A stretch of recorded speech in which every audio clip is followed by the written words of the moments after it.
Bueno, pues vamos a dar comienzo entonces con la primera conferencia. Gracias a todos por su paciencia. Una disculpa, que como es evidente, no habíamos hecho las pruebas técnicas necesarias. La primera conferencia de este día se llama Estéticas de la calle, artes, protestas y resistencias contra el poder, y se encuentra a cargo de Francisco de Parres Gómez. Francisco de Parres Gómez actualmente hace una estancia postdoctoral en el Instituto de Investigaciones en Educación aquí en la Universidad Veracruzana. Cuando yo lo conocí, creo que, porque la memoria ya me falla, fue en el primer Congreso de Estéticas de la Calle, en donde asistió como asistente, valga la redundancia de la frase. Y pues de ahí empezamos a entablar una amistad en el tercero, ya en las últimas pláticas que he tenido con la gente de Jalapa. Me hicieron recordar que tal vez lo vi por segunda ocasión en el tercero, ¿no? Ulises me recordó hace unos días, me mostró incluso su constancia que guarda con gran orgullo entre todos los papeles que suele cargar dando vueltas por la ciudad cuando hace sus recorridos etnográficos. Desde ese tercero, bueno, ahí recuerdo que Ulises nos increpaba porque no había fotos en el Facebook sobre el grafiti y no se pudo quedar a verlo. Perdón, Ulises, pero no contábamos con el apoyo de Francisco, porque Francisco, como muchos lo saben, es un gran fotógrafo, y sí nos ayudó por ahí con algunos registros, específicamente en 2017, en la sexta edición del Congreso Transdisciplinario Estéticas de la Calle. Pueden ver esa imagen que les estoy relatando en el cartel que se hizo para esta conferencia. Francisco posando emotivamente al frente de un automóvil de una marca alemana muy reconocida que fue utilizada por esa gente indeseable para hacer inscripciones, pero bueno, al cual estaba todo vandalizado y atrás, pues, uno de los productos del Congreso sobre el muro del Centro Cultural Lolillo Listri, ubicado en la calle Piedra y Mar, en la colonia Isidro Favela, Poco Rojo, de la delegación Tlalpan, en donde nació este Congreso. Hace un rato me ganó la emoción porque realmente es muy emotivo para mí estar 3 años después de ese primer encuentro que tuve con Francisco, sentado junto a él, coordinando el comité organizador como desde ese año, de manera incansable, pero es un honor tenerlo sentado hoy conmigo como el conferencista inaugural de este congreso que hemos construido entre muchas personas juntas. Y que no sería posible, como dijimos hace un rato, sin el apoyo de las instituciones. Quiero reiterar la importancia de el antes cuerpo académico, hoy línea de investigación, análisis del discurso y semiótica de la cultura, donde repito que he aprendido todo lo que sé acerca del paradigma de la transdisciplinariedad, en donde tuve el placer también de coordinar el tercer Congreso Mundial de Transdisciplinaridad, que fue, pues, inventado, por decirle de alguna manera, por ese gran teórico de la física cuántica que después se volvió uno de los pilares de la transdisciplinaridad, que es Václav Nikolsky. Tuve el honor de hacer todas las transmisiones porque Julieta Haidar, la directora de esa línea de investigación, se empeñó en que hiciéramos un congreso mundial que durara todo un año con transmisiones en vivo, lunes, miércoles y viernes. Y yo tuve el honor de ser el webmaster, el community manager y el speaker de ese congreso. Y por eso le agradezco mucho a Julieta Haidar. Por eso, y porque cuando conocí a Francisco, pues también me preguntó si, porque en ese tiempo yo era estudiante de la maestría de Antropología Social de la Escuela Nacional de Antropología e Historia, y pues, bueno, creo que ahí estaba en el doctorado, pero el chiste es que Francisco quería hacer un doctorado. Y me dijo, ¿crees que Julieta me acepte como su estudiante? Y le dije, claro, Julieta acepta todo, pero vas a aumentar a Julieta. Y pues sí me costó trabajo, ¿no? Porque Julieta es una persona bastante fuerte y llena de energía. Y a sus 80 años sigue librando batallas bien duras contra Sarapanta, como dice ella, utilizando las palabras propias de la región de su marido, que es República Dominicana. Pero bueno, Julieta aceptó amablemente el ingreso de Francisco de Parres Gómez al doctorado en la línea de investigación, análisis del discurso y semántica de la cultura, donde cabalmente cursó sus estudios de doctorado y logró obtener el grado. Esta cuestión le llegó a facilitar las cosas para hoy en día ser un postdoctorante o estar realizando una estancia postdoctoral en el Instituto de Investigaciones en Educación de la Universidad Veracruzana. Entonces, hace rato me ganó la emoción en la inauguración, pero de eso se trata la vida, ¿no? La complejidad o la complejidad, que es otro de los paradigmas que nos ha enseñado Julieta Hayder, implica también estos tejidos, ¿no? La transdisciplinaridad, esa transmisión de fronteras, ese cruce. Yo creo que es necesario no solo la antropología, ni la sociología, ni la educación, ni la sociología de la educación, ni la historia del arte, ni el arte en sí mismo, ni la arquitectura, ni la restauración. Ninguna de las disciplinas puede dar cuenta de qué es y por qué es, y desde dónde es y cuándo es el graffiti.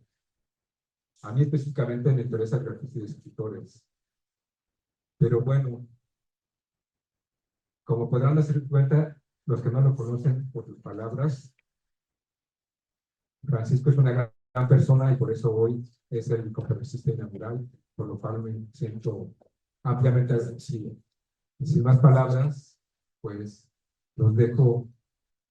en la voz del doctor Francisco de Parres Gómez. Un aplauso, por favor.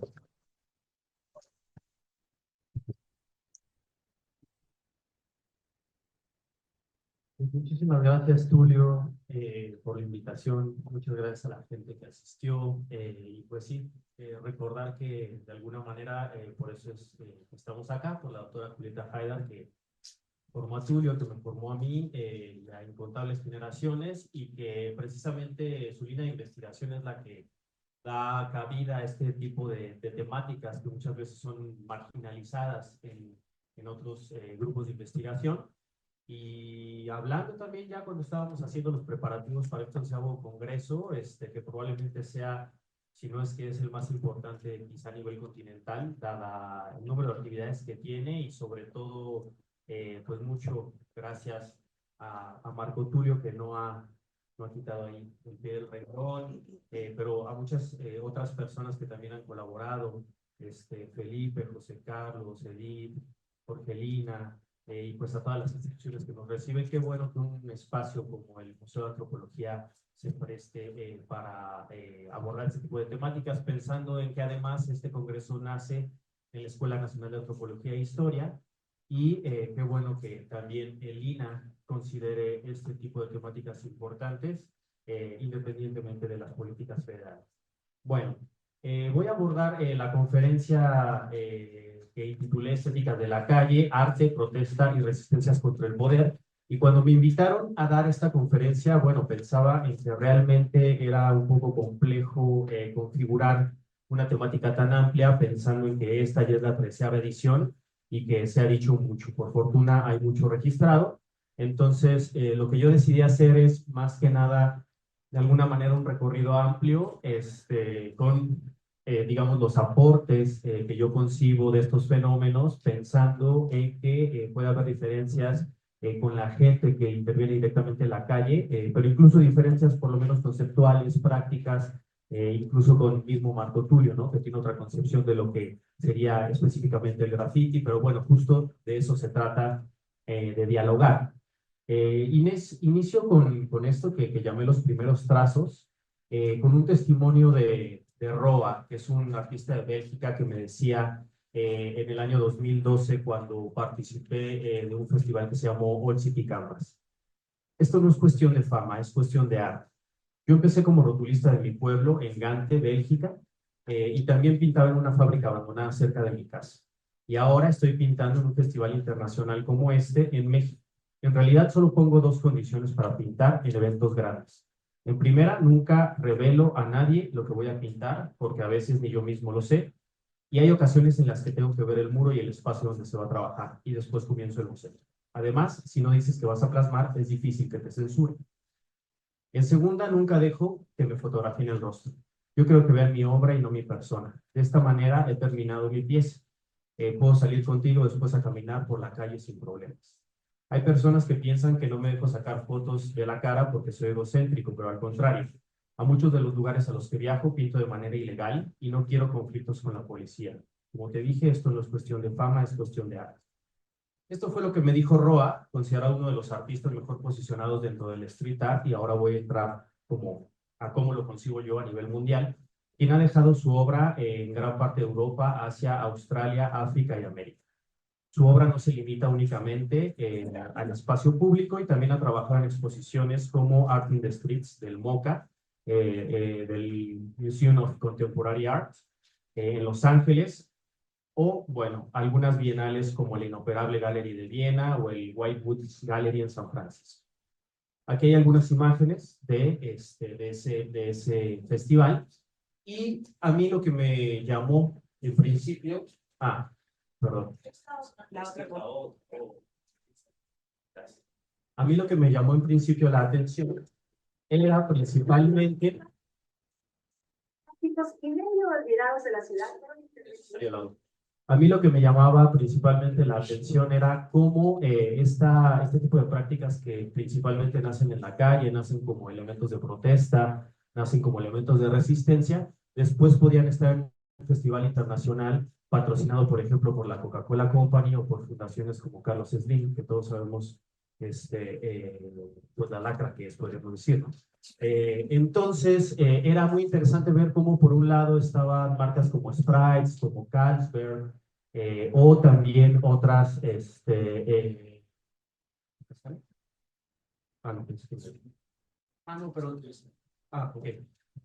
pero también como al mismo tiempo Roa podía hacer estas expresiones ilegales en la calle, y cómo podían convivir estos dos espacios, entre lo legal, entre lo ilegal, entre la transgresión de la propiedad privada, pero sobre todo una discusión que se ha tratado varias veces en el Congreso es si estas prácticas pueden ser consideradas arte o, por otro lado, vandalismo. Entonces, aquí, no sé por qué se está viendo más grande, pero lo que me interesa plantear, que es como uno de los aportes, digamos, propios, es algunas diferencias entre street art, arte callejero, graffiti, post-graffiti, que también le llaman arte urbano, y arte público, que todas estas categorías para mí, ninguna sería lo mismo. Utilizaría en mi caso entonces street art y arte callejero como una equivalencia, no solo como una traducción del idioma inglés, sino primordialmente tomando en cuenta que quienes lo realizan lo utilizan dentro del contexto de producción de las obras que pertenecen. Es decir, el ambiente de la calle, de la disidencia, de lo clandestino y en ocasiones acallado. Por otro lado, se descarta, en mi caso, el uso del término post-graffiti, ya que considero que alude únicamente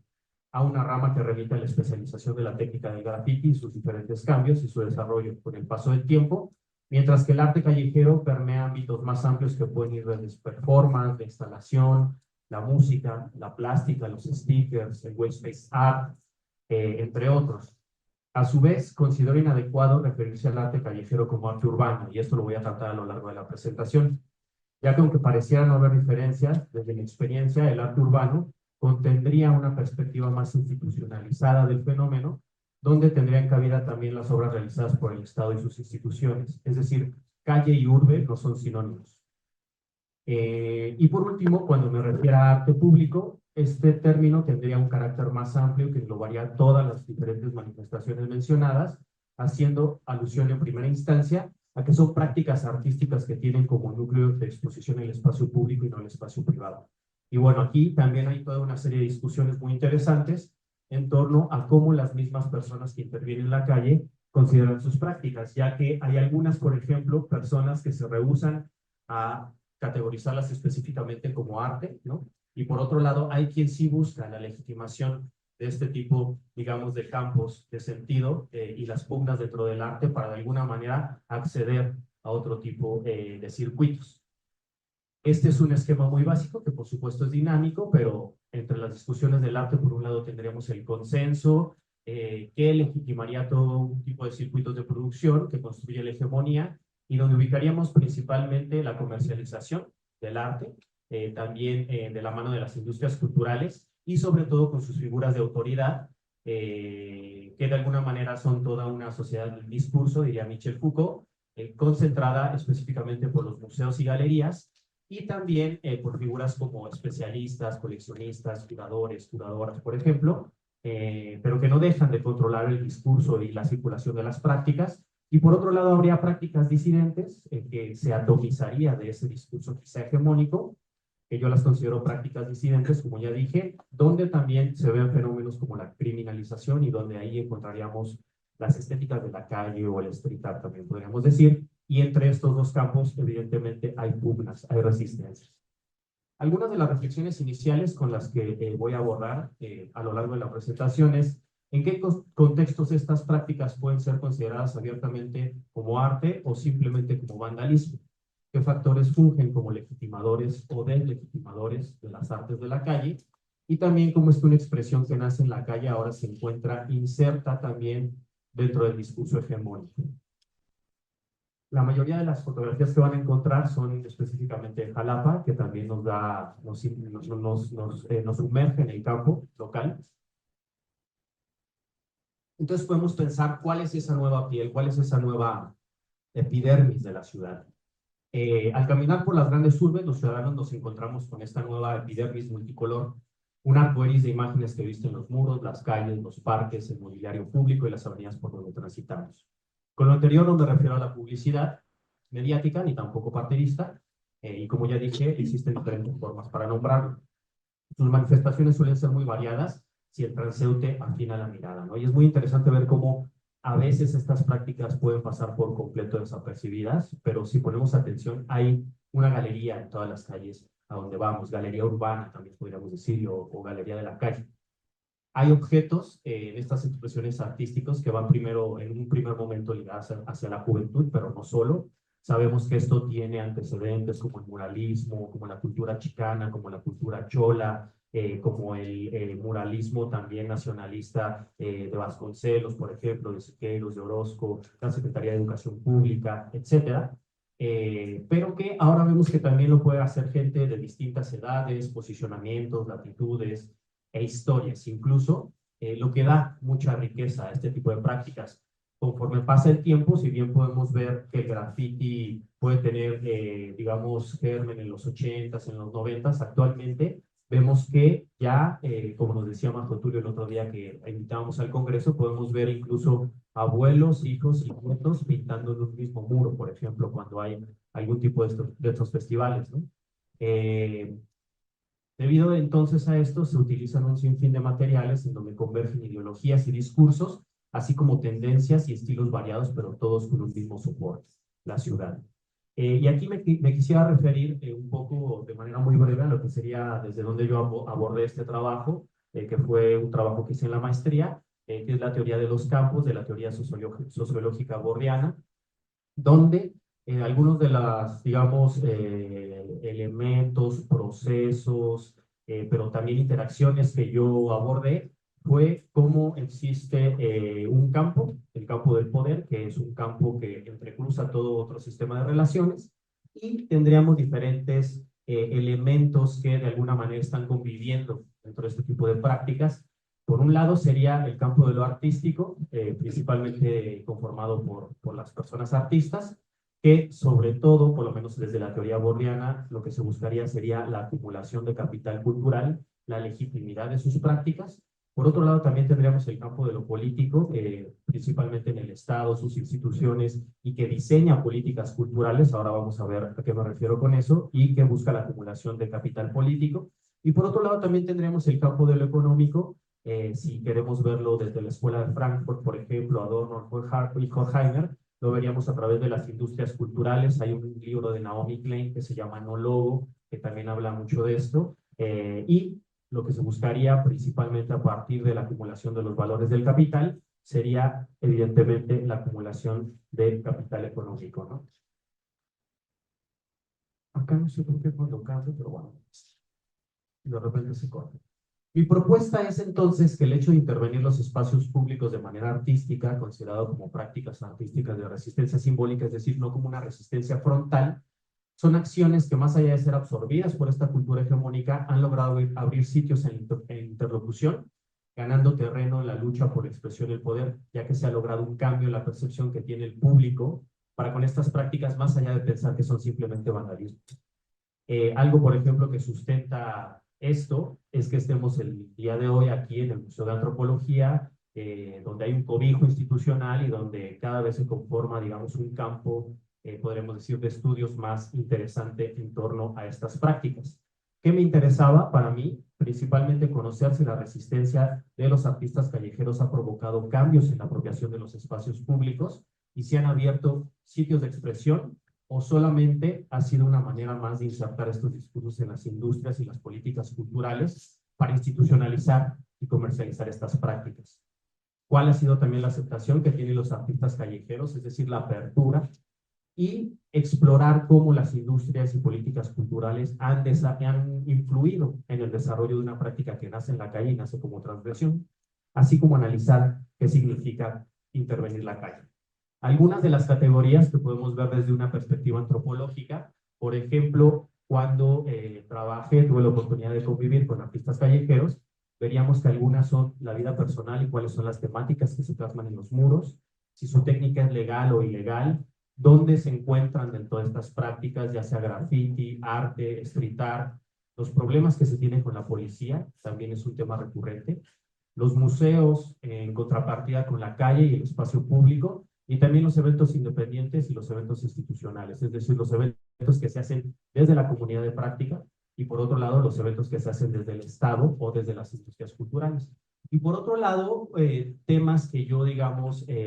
construí o temáticas o ejes de análisis que construí desde mi propia perspectiva, en este caso antropológica, sería la resistencia simbólica, la política, de dónde salen los recursos para hacer este tipo de intervenciones en el espacio público, y bueno, la legislación y también por ahí las dinámicas de la ciudad. Acá, añadiendo color al boceto, podemos ver, por ejemplo, ahí algunas exposiciones que ha habido en Jalapa. Ahí, por ejemplo, vino el secta de Chiapas, pero también vemos algunos esténciles de Valo del colectivo 6519, incluso por ahí algunas latas de Nancy, la señora demente, y pensemos que gracias a que la proliferación de este fenómeno se ha dado de manera global, como Marco Tulio lo nombra como graffiti planetario, por ejemplo, vemos que las calles se han apropiado de infinidad de formatos. Pero algo que a mí me interesa mucho es que este tipo de prácticas cuestiona sobre todo cuáles son los espacios donde el arte debe ser representado, o las prácticas artísticas, pero incluso también quién tiene o no el derecho de hacer arte y cómo plasmarlo. Así, aquí vemos, por ejemplo, porque este fenómeno no carece de referencias históricas, una pieza de Banksy, que es un artista muy conocido a nivel internacional, donde se hace referencia, por ejemplo, a las cuevas de Altamira y de Chauvet, de Altamira en España, pero también de Chauvet en Francia, que pueden tener alrededor de entre 32.000 o 35.000 años de antigüedad. El otro día también hablábamos con Tulio de las letrinalias, ¿no? Por ejemplo, de Roma, de Pompeya, donde la gente en los baños hacía instituciones públicas, e incluso hay estudios específicamente sobre las pintas de los baños, por ejemplo, porque se puede especializar también lo que nos interesa conocer. Y habría entonces que preguntarnos cómo la condición humana, cómo lo humano plasma imaginario, pero también al mismo tiempo construye personajes y construye figuras culturales y actores sociales a partir de estas prácticas. La expresión entonces en los espacios públicos es una actividad que ha venido acompañando lo humano desde muy larga historia y proviene desde muy distintas latitudes, incluso las pintas barriales, por ejemplo, para la delimitación de espacios, que por lo menos es uno de los primeros gérmenes del graffiti. Y pintas como los placazos o también pintas de protesta que aquejaban mucho, sobre todo a juventudes en un principio marginales, y donde se plasman problemas como la migración, como el desempleo, como la pobreza, la exclusión social, haciendo siempre de la potencia creativa parte de esta expresión. Ya para entrar a la ciudad de Jalapa, Entonces veríamos que, bueno, siempre que pongo videos, pasa esto. Para entrar a la ciudad de Jalapa, veríamos que de la misma manera como en otros lugares del país, pues Jalapa no podía ser la excepción. Y aunque puede, por supuesto, haber variantes de cómo esto llegó a Jalapa, y lo más interesante va a ser también escuchar más tarde a Ulises y a Traumas. En el caso específico de esta ciudad, podemos pensar que en un principio en México entra por Tijuana, como ya se sabe, con crews como el GEM, hecho en México, para después extenderse hacia la ciudad de Guadalajara, con exponentes como el Peque de la BRS Crew, Verdadera Realidad Social, para continuar hacia el Distrito Federal, donde comienzan a observarse pintas como la BSNC, a cargo del York, uno de los crews más importantes y representativos, que después, al extenderse hacia Sudamérica y Europa, se rebautiza incluso como The Hardest Crew. Y posteriormente llegaría a Puebla, y es así que, debido a Puebla y su cercanía con la ciudad de Jalapa, aproximadamente a mediados de los 90 es que se empiezan a ver, por lo menos en Jalapa, las primeras pintas, ¿no? Esta es una que se hizo precisamente en la fábrica de San Bruno, donde vamos a estar también interviniendo las paredes en próximos días. Para entonces intentar de alguna manera analizar esto, yo dividí de alguna manera a la gente con la que trabajé en tres grandes grupos. Por un lado la old school, ¿no? La vieja escuela, que es gente que viene de prácticas mucho más cercanas al graffiti, ¿no? Al graffiti callejero, que por ejemplo ahí está evidentemente la Rack Familia, pero también la MRK. Ahí tenemos por ejemplo algunas pintas del Salte, que también va a estar hablando más tarde, del DEMS, o algunos stickers como Tiempo de Stencil, y también ahí tenemos, por ejemplo, el Peñeco, y sobre todo uno de los elementos centrales es, de alguna manera, una cierta tendencia más ortodoxa, sobre todo a utilizar el aerosol y no otro tipo de técnicas, como puede ser, sobre todo, los pinceles o técnicas digitales, aunque ahora ya también esta gente los utiliza. Y vemos también, por ejemplo, ahí un uso de extintor que el DEMS hizo, si no me equivoco, eso es Circuito Presidentes. Este tipo de generaciones estarían como las fundadoras de este tipo de prácticas en la ciudad, más o menos a mediados de la década de los 90. Por otro lado, también trabajé con otro grupo, ¿no? Que denominé como la Nueva Escuela, que era gente más joven, por lo menos en ese tiempo, y que sobre todo venía inspirada mucho por otro tipo de culturas también, como puede ser la del cómic, pero que también era gente que estaba muy influenciada por técnicas como el diseño gráfico, aunque también gente de ese tiempo ahora ya incluso se dedica a muchas cosas, y es muy interesante ver cómo se muda hacia otro tipo de prácticas, como puede ser la del tatuaje.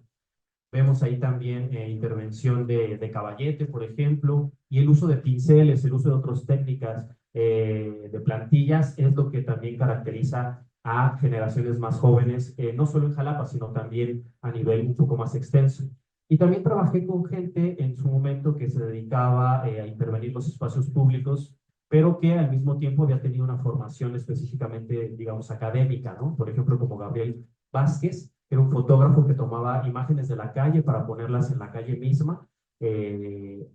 También Libertad Alcántara, por ejemplo, que es la chica que está en el centro, que hacía bancas con material reciclable en una especie de esculturas, pero además eran esculturas funcionales, pensando en que no existía ese tipo de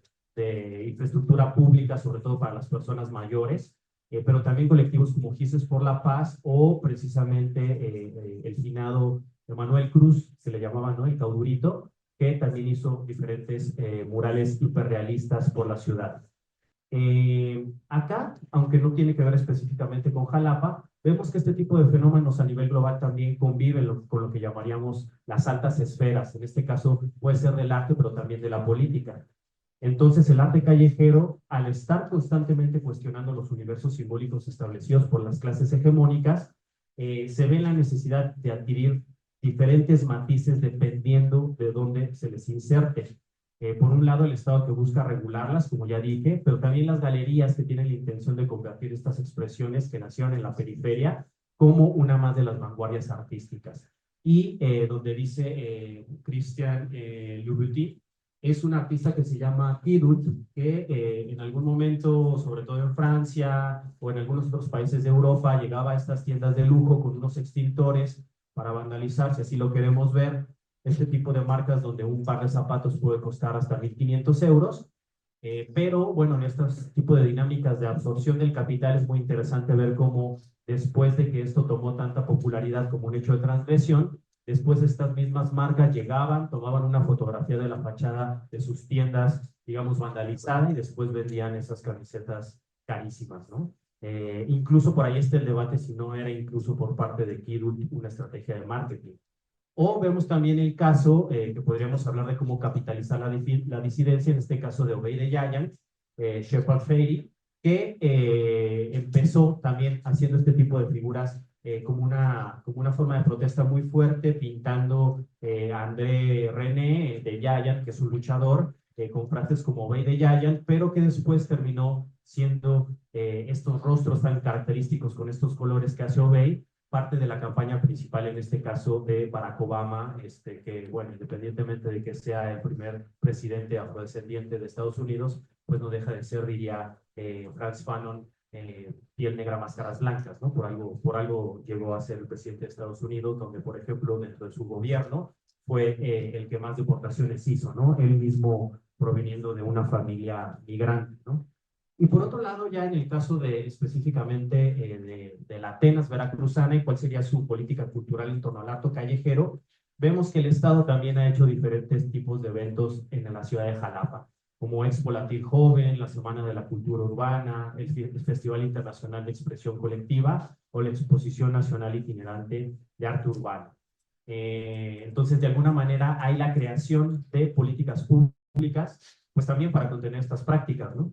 Acá, por ejemplo, pongo una fotografía del mercado Jauregui en la gestión de Elizabeth Morales, donde hubo toda una campaña para restaurar las fachadas de los principales mercados de la ciudad, pero habría que hacer notar la serie de contradicciones por parte del Estado acerca de la posición que se toma ante dicho fenómeno, ya que el marco legal al que se aplica para sancionar tanto al graffiti como al street art ilegal es el mismo, basándose en que son actos que dañan la propiedad privada, lineamientos que no contemplan el contenido estético ni técnico de estas piezas, al menos en las altas esferas,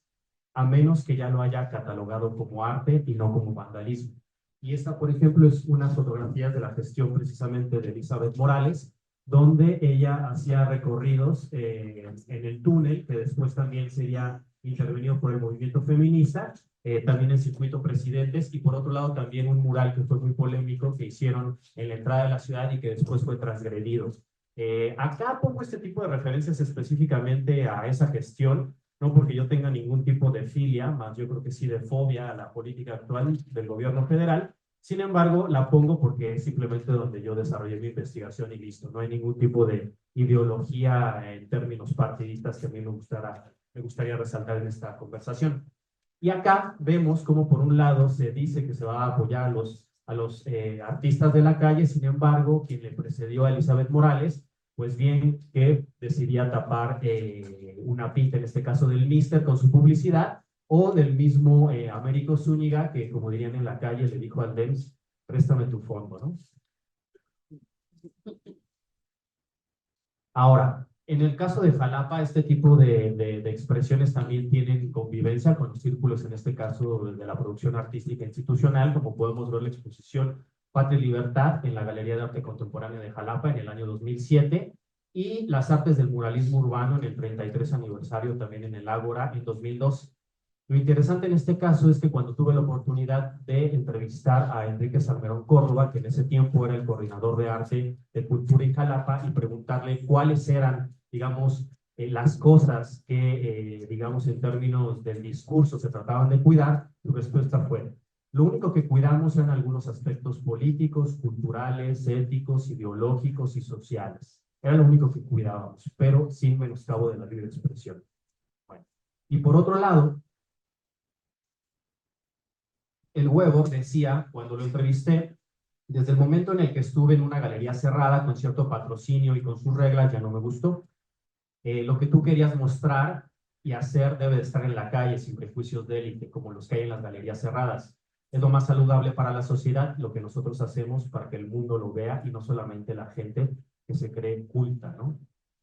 Así entonces es que me dediqué como a ver cuáles son los estatutos de la ley de la criminalización de este tipo de prácticas, y podemos encontrar que en el capítulo 11, en daños, el artículo 226 decía: a quien sin importar el material, los instrumentos utilizados, pinte, tiña, grabe, imprima palabras, dibujos, símbolos, manchas o figuras a un bien mueble o inmueble sin consentimiento de quien pueda darlo conforme a la ley, ¿no? Por eso hablo de la legitimidad, de la deslegitimidad y del arte y el vandalismo. Y en este caso se darían de 6 meses a 8 años de prisión y hasta 300 días de salario mínimo.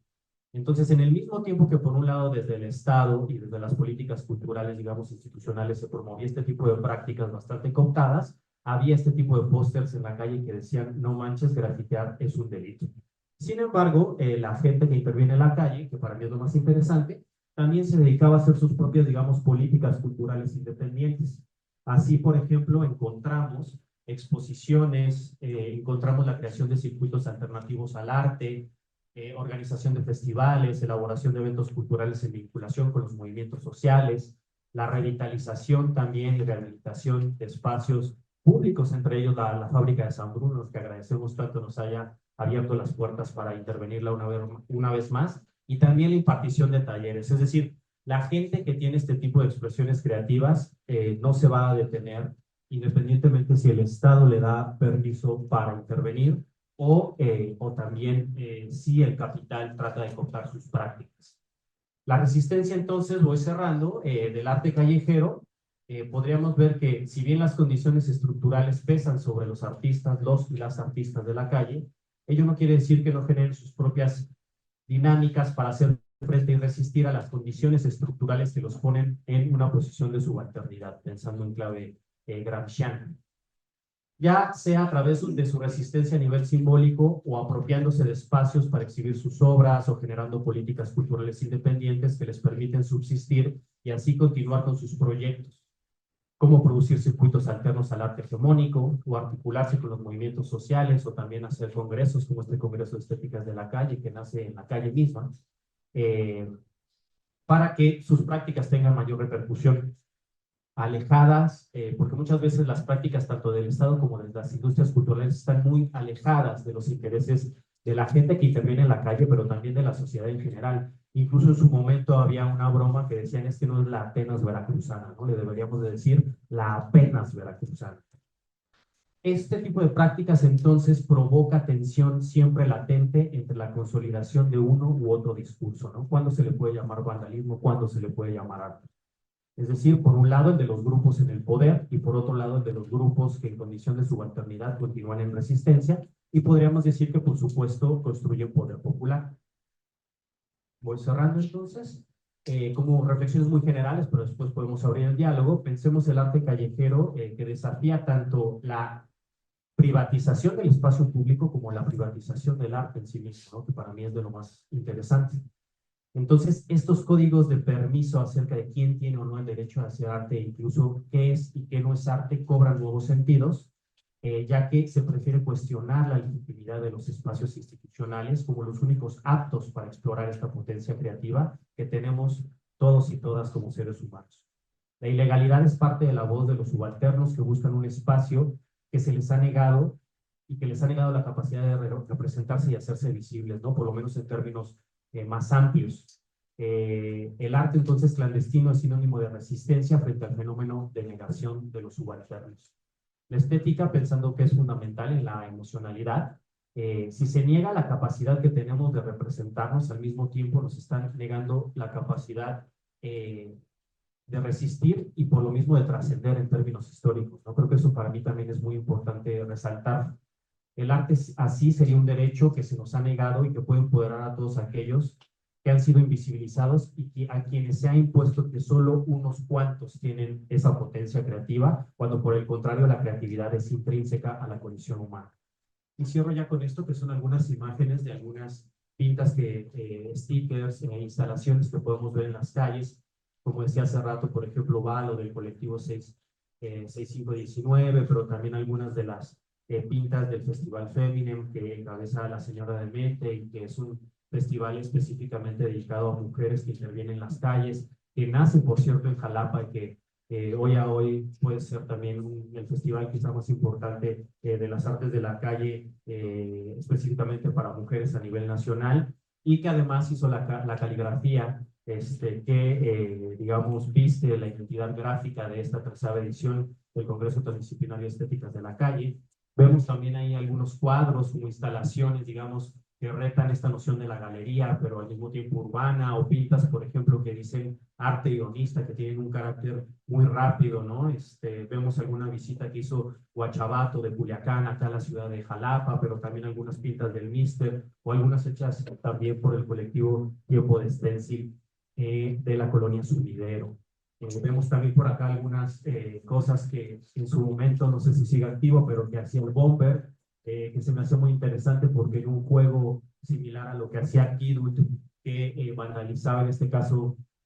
las vitrinas de las grandes marcas de lujo, lo que hacía el Bomber es poner publicidad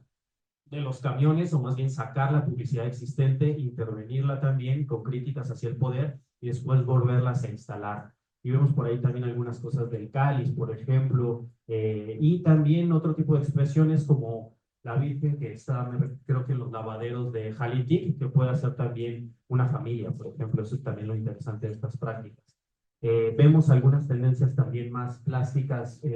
por ejemplo, más de corte cercano a lo que es el diseño gráfico. Por ahí también alguna foto que tuvimos en un festival que hubo en el Sumidero también, o algunos unders también en la fábrica de San Bruno de Lice,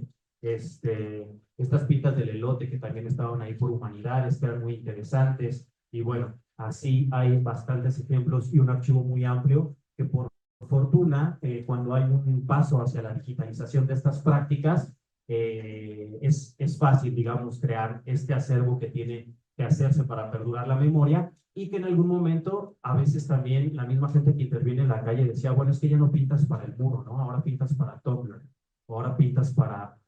que esté en Facebook, ahora pintas para que esté en Instagram.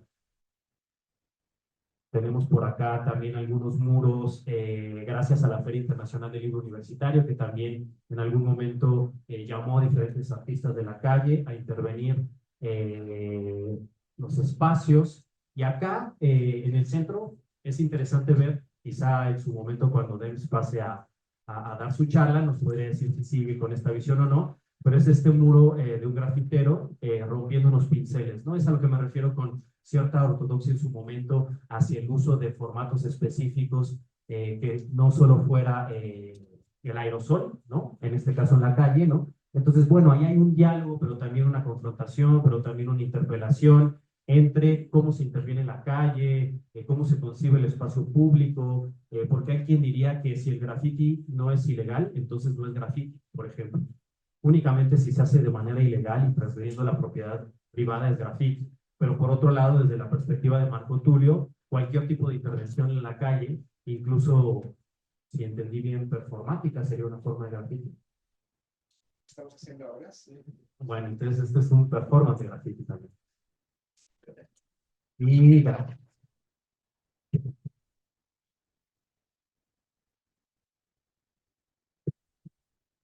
Pues muchas gracias, Francisco. Como ven, Francisco tiene un gran acervo fotográfico de la ciudad de Jalapa en lo que se refiere a estas artes visuales otras. Bueno, también lo que se me olvidó comentar en la presentación que hice sobre Francisco fue mencionar que él hace parte del comité organizador, además de ser el conferencista inaugural.